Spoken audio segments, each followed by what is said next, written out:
Chapter 13, Complex Reaction Mechanisms. Section 13.3, Preequilibrium Approximation.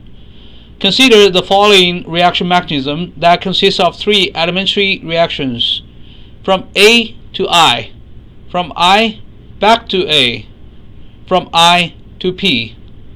The rate constant from I to P is denoted by K sub P. The forward and reverse reaction rate constants in the AI reversible reactions are denoted by K sub F and K sub R, forward, reverse. So the rate constant from A to I is K sub F, from I to A is K sub R, from I to P is K sub P. The pre-equilibrium approximation can be made when K sub F and K sub R are both much greater than K sub P. In this case, we may assume the reactant A and the intermediate I are always at equilibrium. That means Kf times A is approximately equal to Kr times I. So the forward reaction rate from A to I is approximately equal to the reaction rate from I back to A. When we make such approximation, I is roughly A times Kf over Kr. And again, we're assuming K sub P is much smaller than K sub F and K sub R. So in this I to P step, the intermediate I is converted to P so slowly that the decrease of I is very quickly replenished by the AI step, so that the equilibrium between A and I is always maintained, at least approximately. And therefore, we can write out the reaction rate. R is dP over dt, and that's simply K sub P times I.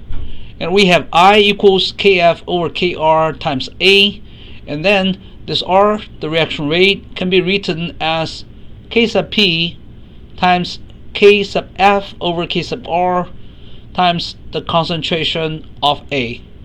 We can define the effective rate constant, K effective, to be Kp times Kf over Kr, and this is the so-called effective rate constant. So you can see it almost like a first order reaction rate. R is proportional to A to the power of 1. We have a rate constant here, but this effective rate constant is equal to Kp times Kf over Kr for this reaction mechanism if we can make this pre-equilibrium approximation. The pre-equilibrium approximation is reasonably accurate if K sub P is much smaller than both K sub F and K sub R.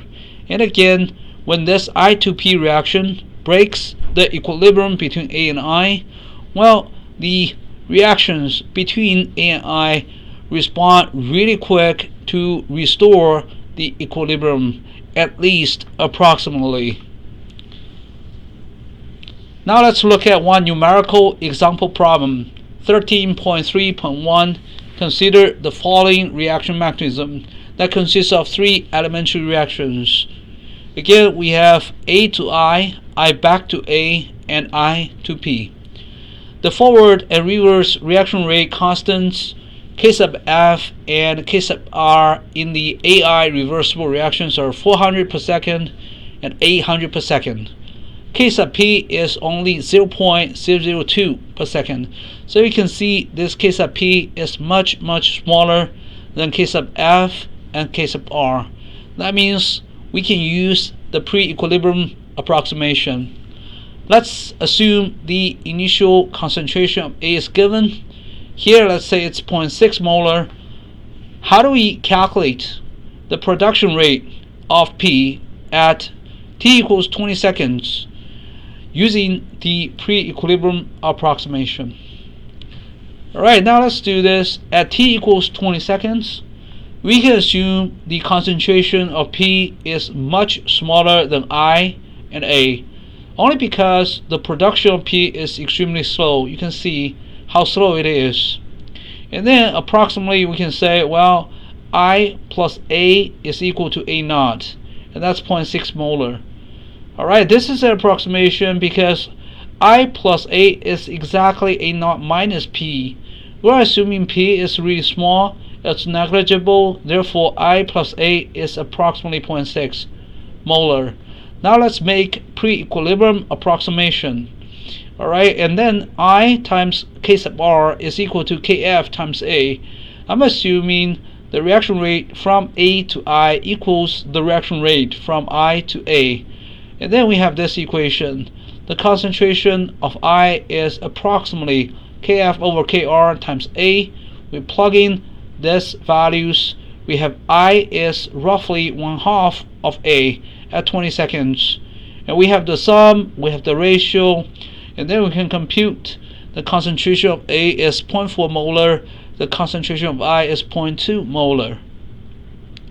Now in this step from I to P, the intermediate I is converted to the product P slowly at 20 seconds. R is dP over dt. The expression is Kp times I. We have the value of Kp. We have the approximate value of the concentration of I. Plugging all numbers, we get a reaction rate. Well, at 20 seconds, the reaction rate is 0.0004 molar per second. And also, by looking at this number, we know at 20 seconds, the concentration of P should be less than this much, because I can only increase, at the beginning. That means this I is probably the largest concentration of I in the first 20 seconds. So this is the maximum production rate of P in the first 20 seconds. That means at most this much P is produced. So at most 0.008 molar of P is produced in 20 seconds. Very likely the concentration of P is less than this, and that means it's much less than the concentration of I over here and A over here. And it's reasonable to just assume the concentration of P is much smaller than I and A. This is just to justify our assumption at the beginning, assuming P is still much smaller than the concentrations of I and A. Just to summarize this pre-equilibrium approximation, it's very important that we make the pre-equilibrium approximation only when the rate constant K sub P is much smaller than K sub F and K sub R.